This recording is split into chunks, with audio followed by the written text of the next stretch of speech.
Hello साथियों, नमस्कार। आपने देखना शुरू कर दिया है आपका अपना YouTube channel DS Mishra official और आपके अपने चैनल पर इस खास और नए वीडियो सेशन में आपका हार्दिक स्वागत है।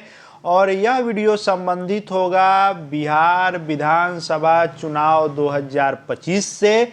और चुनाव का जो सबसे अहम हिस्सा होता है वह होता है आपका मॉक पोल, क्योंकि मॉक पोल के बिना चुनाव होना संभव नहीं है।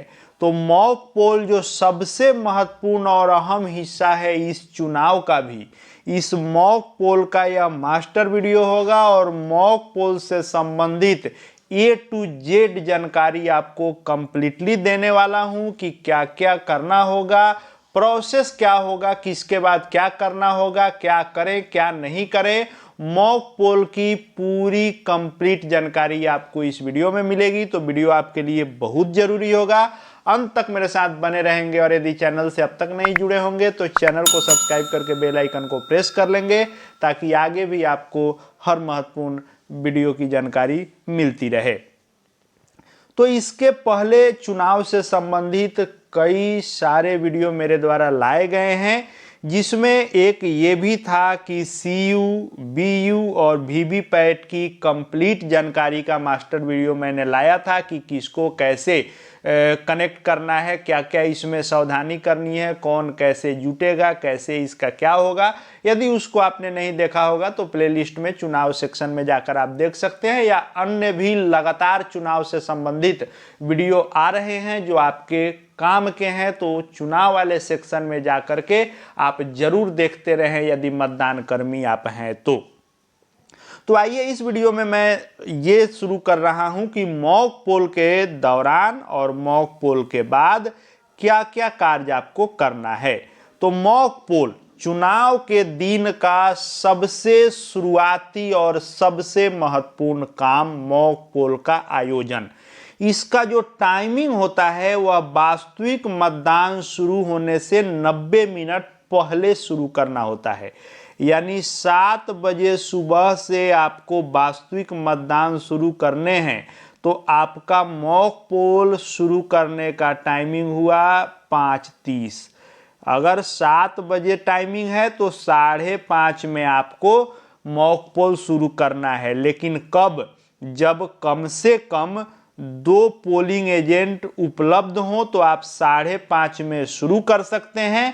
और यदि कोई पोलिंग एजेंट मौजूद नहीं है तो 15 मिनट आपको प्रतीक्षा करना है पोलिंग एजेंट की आने की। यानी एजेंट यदि उपलब्ध हैं तो 5:30 में शुरू कीजिए, और यदि एजेंट नहीं पहुंच पा रहे हैं तो 5:45 में आप मतदान कर्मियों के साथ, और यदि माइक्रो ऑब्जर्वर इत्यादि हैं तो उनके देखरेख में आप इसको शुरू कर सकते हैं। तो ये टाइमिंग हो गया कि पोलिंग एजेंट है तो 5:30 से, पोलिंग एजेंट नहीं है तो 5:45 से आपको शुरू कर देना है।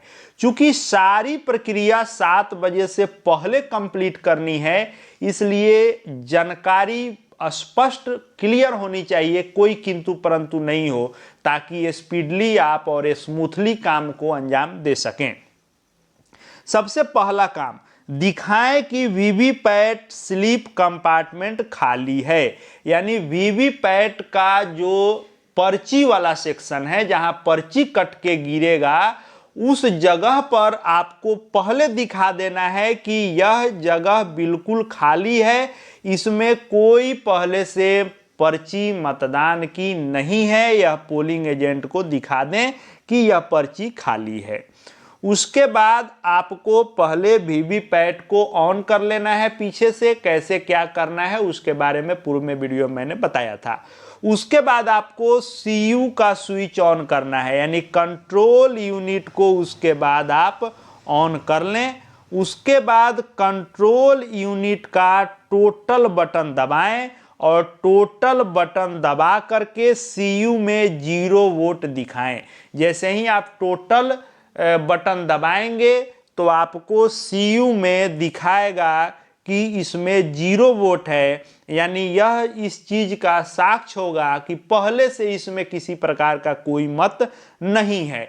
यदि किसी प्रकार का मत हो, या हालांकि इसकी संभावना बिल्कुल ना के बराबर है, लेकिन फिर भी अगर कोई हो तो उसे क्लियर कर देना है, डिलीट कर देना है, और शून्य वोट मॉक पोल से पहले आपको शून्य वोट दिखा देना है।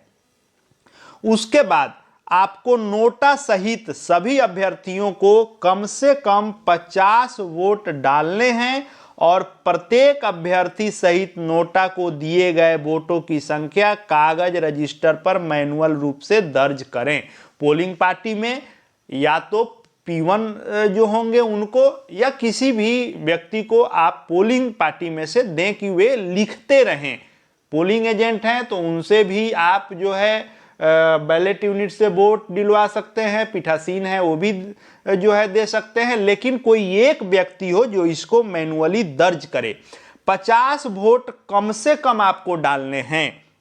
यानी यदि मान लीजिए कि 6 उम्मीदवार खड़े हैं और एक नोटा है, जिसको लेकर के टोटल 7 उम्मीदवार हो रहे हैं, तो आप क्या करें कि 6 जो उम्मीदवार हैं प्रत्येक को यदि 7-7 दिलवा रहे हैं तो 42 हो गया, और 42 के बाद 8 जो शेष बचा तो नोटा को 8 दे दें। यानी इसको बराबर रखेंगे, कोशिश करेंगे कि सभी अभ्यर्थी को बराबर बराबर मत दें, और जो बच गया शेष 50 में से वह नोटा को दो। इससे होगा कि किसी प्रकार की असमंजस गड़बड़ी की संभावना नहीं रहेगी। तो 50 वोट आपको कम से कम दिलवाने हैं मॉक पोल में। उसके बाद जब 50 वोट आपका मॉक पोल में कंप्लीट हो जाए तो आपको क्या करना है कि मॉक पोल का CU का क्लोज बटन दबाना है। यानी कंट्रोल यूनिट को आप क्या करेंगे कि ऊपर से ही जो ओपन होता है क्लोज बटन, उसको आप क्लोज करेंगे, और क्लोज करने के बाद इसके मॉक पोल के परिणाम को मैनुअल रिकॉर्ड से मिलान करने के लिए CU के रिजल्ट बटन को दबाएंगे। यानी जब आपका मॉक पोल समाप्त हो गया तो आप CU को क्लोज करें, और उसके बाद उसका जो ढक्कन है खोलें और चल जाए आप CRC सेक्शन में। क्लोज हो चुका है, उसके बाद रिजल्ट वाला बटन को दबाएं। अब रिजल्ट वाला बटन जब शो करेगा तो आप मैनुअल जो लिखे हैं उससे चेक करते जाएं कि अभ्यर्थी 1 को यदि 7 वोट दिखा रहा है CU में तो 7 ही आपके मैनुअल में है, तो इसको ओके करते जाएं। दूसरे को भी 7 आपने CU में देखा, 7 आपने मैनुअल में देखा, ओके करते जाएं। दोनों का मिलान होना चाहिए। उसके बाद आप क्या करें कि फिर जब इस मैनुअल रिकॉर्ड जो आपने लिखा और CU का रिजल्ट जो दिखाया, इस दोनों का मिलान हो गया, तो 2 मिलान ओके हो गया, तो तीसरा एक और मिलान करना है कि वीवीपैट के कंपार्टमेंट से मॉक पोल की पर्ची निकालिए आप, और पर्ची निकाल करके जो कंट्रोल यूनिट में आपने देखा था कि किस अभ्यर्थी को कितने मत पड़े, उतना आप इस पर्ची को भी टैली कराएं। यानी आपका 3 चीज, जो मैनुअल रिकॉर्ड है, CU का रिजल्ट है, और पोल की पर्ची जो वीवीपैट में है, तीनों इक्वल होने चाहिए। इसका मतलब है कि आपका मशीन ओके है। उसके बाद इस तीनों के मिलान के बाद मॉक पोल तभी पूर्ण होगा जब कंडिका 6-7 की पुष्टि हो जाए। 6-7 क्या है कि आपका मैनुअल, आपका CU का रिजल्ट और आपका वीवीपैट का पर्ची, तीनों का मिलान बराबर होना चाहिए। उसके बाद आपको CU से मॉक पोल परिणाम हटाने के लिए CU का क्लियर बटन दबाएं, और क्लियर बटन दबाएंगे तो डिलीट हो जाएगा वोट, और पोलिंग एजेंट को 0 वोट आपको डिलीट करके दिखा देना है। यानी CRC, यह आपका सबसे जरूरी है कि आप मॉक पोल के बाद क्लोज, रिजल्ट और फिर क्लियर जरूर करें। अगर क्लियर करना भूल गए तो हो गए, लेने के देने पड़ जाएंगे। तो 0 वोट जरूर दिखाएं, और इसके लिए एक और व्यवस्था की गई है, उस पर भी आगे मैं बात कर लूंगा। उसके बाद आपको मॉक पोल के दौरान वीवीपैट की मुद्रित पर्चियों पर मॉक पोल स्लिप की मुहर लगाएं, मॉक पोल का अलग मुहर आपको मिलेगा।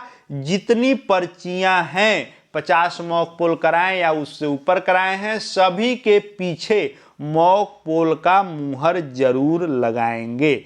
उसके बाद मॉक पोल वीवीपैट पर्चियों को काले लिफाफे में रखें। जो काला लिफाफा मिला रहेगा उसमें आप क्या करें कि 50 जो मॉक पोल आपने कराएं और 7 पर्ची जैसे ही आप वीवीपैट ऑन करते हैं, यह 7 पर्ची गिरती है। यह ना मॉक पोल है ना वास्तविक पोल है। यह जब भी ऑन होता है वीवीपैट तो अपना जांच वह स्वयं करता है 7 पर्ची काट कर कि हम पूर्ण रूपे न काम कर रहे हैं। इस 57 पर्ची को आप इस काले लिफाफे में रखें और पिंक पेपर से सील जो मिला होगा उससे सील कर दें।